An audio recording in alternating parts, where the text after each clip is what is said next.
श्रीगणेशाय नमः। वागर्थाविव सम्पृक्तौ वागर्थप्रतिपत्तये जगतः पितरौ वन्दे पार्वती परमेश्वरौ। श्रीमद्भागवत महापुराण 12 स्कंध 13वां अध्याय। विभिन्न पुराणों की श्लोक संख्या और श्रीमद्भागवत की महिमा। ओम नमो भगवते वासुदेवाय। सूत उवाच। यं ब्रह्मा वरुणेन्द्र रुद्रमरुतः स्तुन्वन्ति दिव्यैस्तवैर्वेदैः साङ्गपदक्रमोपनिषदैर्गायन्ति यं सामगाः। ध्यानावस्थिततद्गतेन मनसा पश्यन्ति यं योगिनो यस्यान्तं न विदुः सुरासुरगणा देवाय तस्मै नमः। पृष्ठे भ्राम्यदमन्दमन्दरगिरिग्रावाग्रकण्डूयनान् निद्रालोहकमठाकृतेर्भगवतः श्वासानिलाः पान्तु वः। यत्संस्कारकलानुवर्तनवशाद्वेलानिभेनाम्भसां यातायातमतन्द्रितं जलनिधेर्नाद्यापि विश्राम्यति। सूत जी कहते हैं, ब्रह्मा वरुण इंद्र रुद्र और मरुदगण दिव्य स्तुतियों के द्वारा जिनके गुण गान में संलग्न रहते हैं, साम संगीत के मर्मज्ञ ऋषि मुनि अंग पद क्रम एवं उपनिषदों के सहित वेदों द्वारा जिनका गान करते रहते हैं, योगी लोग ध्यान के द्वारा निश्चल एवं तल्लीन मन से जिनका भावमय दर्शन प्राप्त करते रहते हैं, किंतु यह सब करते रहने पर भी देवता दैत्य मनुष्य कोई भी जिनके वास्तविक स्वरूप को पूर्णतया नहीं जान सका, उन स्वयं प्रकाश परमात्मा को नमस्कार है। जिस समय भगवान ने कच्छप रूप धारण किया था और उनकी पीठ पर बड़ा भारी मंदराचल मथानी की तरह घूम रहा था, उस समय मंदराचल की चट्टानों की नोक से खुजलाने के कारण भगवान को तनिक सुख मिला। वे सो गए और श्वास की गति तनिक बढ़ गई।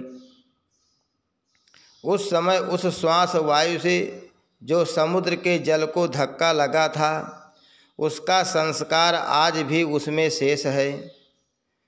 आज भी समुद्र उसी श्वास वायु के थपेड़ों के फलस्वरूप ज्वार भाटों के रूप में दिन रात चढ़ता उतरता रहता है। उसे अब तक विश्राम नहीं मिला। भगवान की वही परम प्रभावशाली श्वास वायु आप लोगों की रक्षा करे। शौनक जी, अब पुराणों की अलग अलग श्लोक संख्या, उनका जोड़, श्रीमद्भागवत का प्रतिपाद्य विषय और उसका प्रयोजन भी सुनिए। इसके दान की पद्धति तथा दान और पाठ आदि की महिमा भी आप लोग श्रवण कीजिए। ब्रह्म पुराण में 10,000 श्लोक, पद्म पुराण में 55,000, श्री विष्णु पुराण में 23,000 और शिव पुराण की श्लोक संख्या 24,000 है। श्रीमद्भागवत में 18,000, नारद पुराण में 25,000, मार्कंडेय पुराण में 9,000 तथा अग्नि पुराण में 15,400 श्लोक हैं। भविष्य पुराण की श्लोक संख्या 14,500 है और ब्रह्मवैवर्त पुराण की 18,000 तथा लिंग पुराण में 11,000 श्लोक हैं। वराह पुराण में 24,000, स्कंद पुराण की श्लोक संख्या 81,100 है और वामन पुराण की 10,000। कूर्म पुराण 17,000 श्लोकों का और मत्स्य पुराण 14,000 श्लोकों का है। गरुड़ पुराण में 19,000 श्लोक हैं और ब्रह्मांड पुराण में 12,000। इस प्रकार सब पुराणों की श्लोक संख्या कुल मिलाकर 4 लाख होती है। उनमें श्रीमद् भागवत जैसा कि पहले कहा जा चुका है 18,000 श्लोकों का है। शौनक जी, पहल भगवान विष्णु ने अपने नाभि कमल स्थित एवं संसार से भयभीत ब्रह्मा पर परम करुणा करके इस पुराण को प्रकाशित किया था। इसके आदि, मध्य और अंत में वैराग्य उत्पन्न करने वाली बहुत सी कथाएं हैं। इस महापुराण में जो भगवान श्री हरि की लीला कथाएं हैं वे तो अमृत स्वरूप हैं ही। उनके सेवन से सत्पुरुष और देवताओं को बड़ा ही आनंद मिलता है। आप लोग जानते हैं कि समस्त उपनिषदों का सार है ब्रह्म और आत्मा का एकत्व रूप अद्वितीय सदवस्तु वही श्रीमद् भागवत का प्रतिपाद्य विषय है। इसके निर्माण का प्रयोजन है एकमात्र कैवल्य मोक्ष। जो पुरुष भाद्रपद मास की पूर्णिमा के दिन श्रीमद् भागवत को सोने के सिंहासन पर रखकर उसका दान करता है उसे परम गति प्राप्त होती है। संतों की सभा में तभी तक दूसरे पुराणों की शोभा होती है जब तक सर्वश्रेष्ठ स्वयं श्रीमद् भागवत महापुराण के दर्शन नहीं होते। यह श्रीमद् भागवत समस्त उपनिषदों का सार है। जो इस रस सुधा का पान करके छक चुका है वह किसी और पुराण शास्त्र में रम नहीं सकता।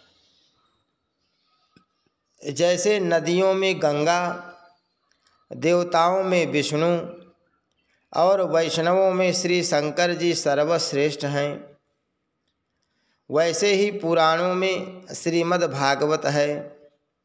शौनकादि ऋषियों जैसे संपूर्ण क्षेत्रों में काशी सर्वश्रेष्ठ है, वैसे ही पुराणों में श्रीमद् भागवत का स्थान सबसे ऊंचा है।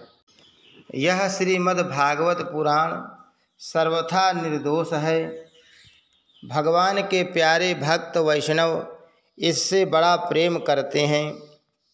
इस पुराण में जीवन मुक्त परमहंसों के सर्वश्रेष्ठ अद्वितीय एवं माया के लेस से रहित ज्ञान का गान किया गया है।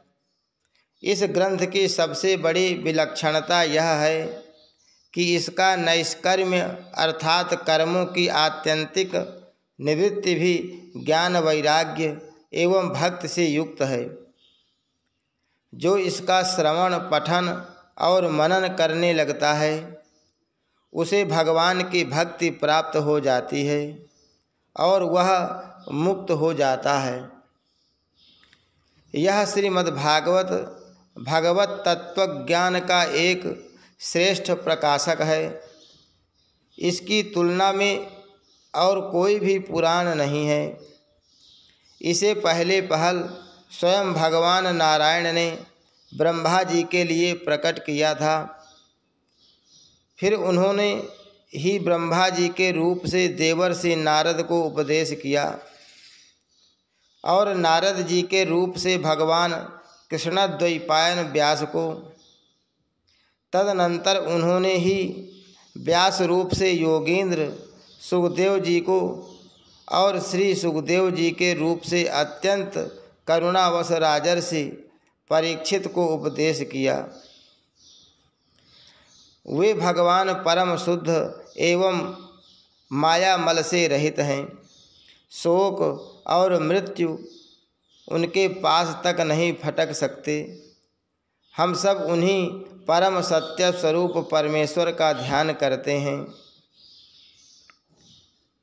हम उन सर्वसाक्षी भगवान वासुदेव को नमस्कार करते हैं, जिन्होंने कृपा करके मोक्षाभिलाषी ब्रह्मा जी को इस श्रीमद् भागवत महापुराण का उपदेश किया।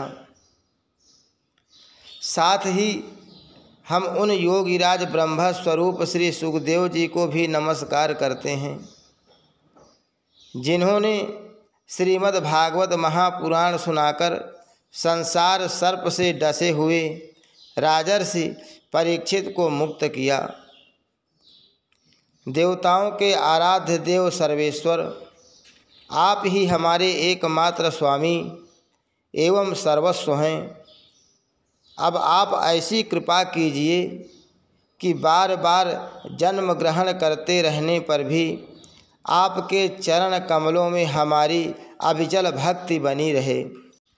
जिन भगवान के नामों का संकीर्तन सारे पापों को सर्वथा नष्ट कर देता है और जिन भगवान के चरणों में आत्मसमर्पण, उनके चरणों में प्रणति सर्वदा के लिए सब प्रकार के दुखों को शांत कर देती है, उन्हीं परम तत्व स्वरूप श्री हरि को मैं नमस्कार करता हूँ। हरि शरणम, श्री कृष्णार्पणमस्तु।